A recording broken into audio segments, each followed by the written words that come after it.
les autres. Richard Martineau. Cube Radio.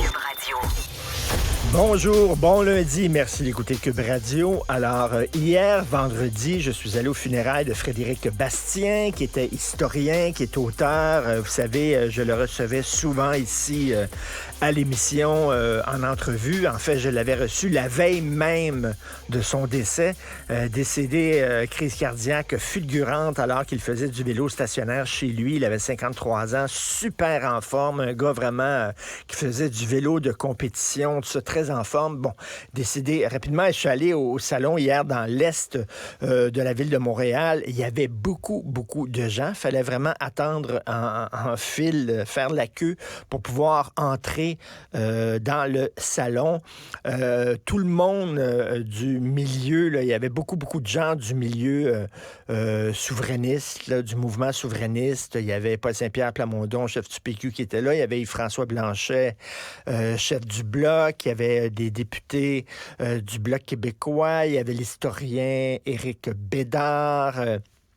Bref, il y avait beaucoup de gens du milieu du mouvement de la laïcité aussi, tout ça. Et je discutais avec ces gens-là après. On parlait de la situation actuelle. Entre autres, bien sûr, on se rappelait des souvenirs de Frédéric Bastien, de ses combats.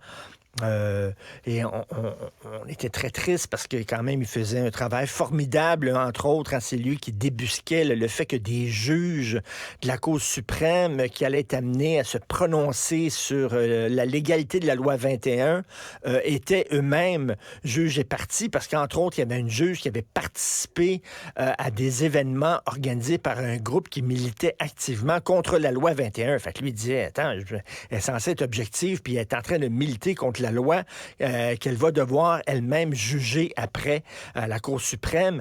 Il avait fait des enquêtes, ça prend de longues enquêtes pour sortir ça. Il avait fait ça, donc on disait c'était pas seulement un gars d'émotion, un gars d'opinion, c'était quelqu'un qui menait des enquêtes, puis bon, on parlait de son travail et tout ça, mais je discutais avec des gens de ce milieu-là. Et je me disais, c'est un combat qui est noble. Le combat pour la souveraineté du Québec, que vous soyez pour ou contre, c'est un combat qui est noble. C'est un combat qui est, tu sais, défendre notre langue, défendre notre culture, défendre qui nous sommes. Comment ça se fait que n'importe quel groupe ethnique, socio-culturel, lorsqu'ils défendent leurs droits, on les applaudit, mais lorsque ce sont les Québécois qui défendent leurs droits, leur langue, le droit d'être servi dans ta langue, chez toi, le droit de pouvoir avoir un gouvernement qui passe ses propres lois, un gouvernement démocratiquement élu, qui passe ses propres lois sans que Papa Canada dise non, ça, t'as pas le droit. Et je me disais, c'est un combat qui est noble. Et comment ça se fait que du jour au lendemain, presque, ce combat-là qui faisait avant le consensus dans le milieu artistique, par exemple, et dans le milieu intellectuel et chez la gauche, soit devenu soudainement un combat toxique où on dit nationaliste égale fasciste, égale fermeture, égale xénophobie. Qu'est-ce qu'il y a de xénophobe à dire oui, une immigration, oui, en prendre moins pour en prendre soin? Il faut tenir compte de notre situation de minorité en Amérique du Nord. On a une langue, une culture à défendre. Il faut intégrer ces gens-là. C'est difficile. On n'a pas tous les pouvoirs en matière d'immigration. Il faut être prudent.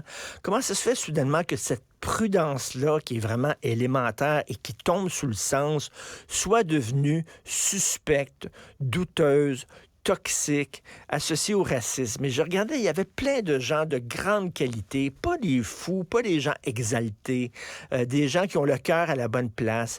Et je regardais ce documentaire-là, fantastique. Allez sur le site de Télé-Québec. Il y a un documentaire qui s'intitule L'Hostie de quoi, l'Hostie de show. Sur l'Hostie de show, le gros show là, qui mettait en vedette Mouffe, Yvon Deschamps, Louise Forestier et Robert Charlebois en 1968, qui a tout changé.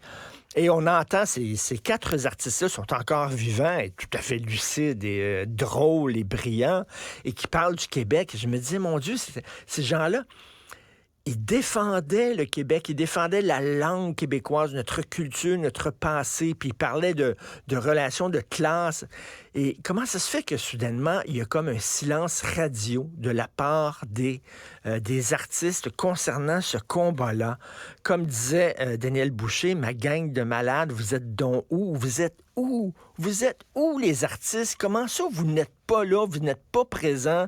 Montréal s'anglicise à une vitesse grand V, on vous entend pas, on vous voit pas, vous vous prononcez pas là-dessus, alors qu'avant, c'était épidermique, là. Les artistes sentaient ça dans leur âme même et défendaient le Québec. Et là, non, c'est rien que l'environnement. L'environnement, je comprends l'environnement, mais vous savez, ça fait partie aussi de l'écologie.